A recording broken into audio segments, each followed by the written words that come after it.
Question 1. What is a back office? Answer. The back office of a company is that part of the business which houses employees taking care of administrative and support tasks. These employees do not need to come directly in contact with the customers but are the ones who form the backbone of the company and help in running the show smoothly. For example, in a finance or banking company, professionals taking care of managing and settling the accounts, clearing the payments, updating the accounts records, running the IT infrastructure, data entry, human resources are the back office employees. The back office does not generate the revenue for the company, but without its support the front office revenue generation team can't complete the deal.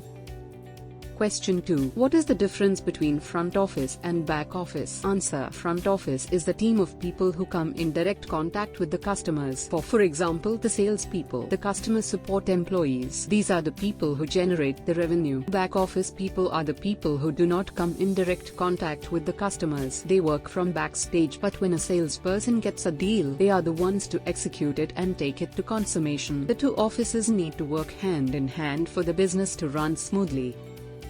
Question 3. What are the skills required to work in a back office? Answer. The skills required by back office personnel depend a lot on the role, but since this team is the one working with the data and communicating the information with the front office people, they need to be technically good and possess excellent communication skills, both oral and written. They have to be really good at coordinating with the front office team. They should also know the business processes well to execute them effectively.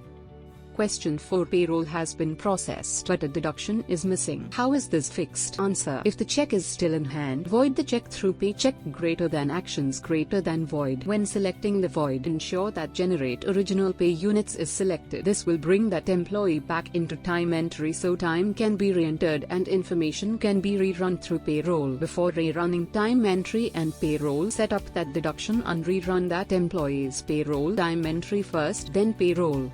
Question 5. Why do companies set up their back offices in slightly remote regions? Answer. Cost is usually the reason for the companies to set up their back offices remotely. Question 6. Is it only some of the back office activities that the companies outsource? Answer. The type of activities that a company outsources varies from business to business. If there's a particular activity in the back office that is important but not the core business of the company, they would consider outsourcing it. Similarly, some companies can even outsource some of their front office activities. For example, the initial process of passport processing in India is outsourced because that is information collection. However, the back office is maintained by government because that is information verification, which needs more control.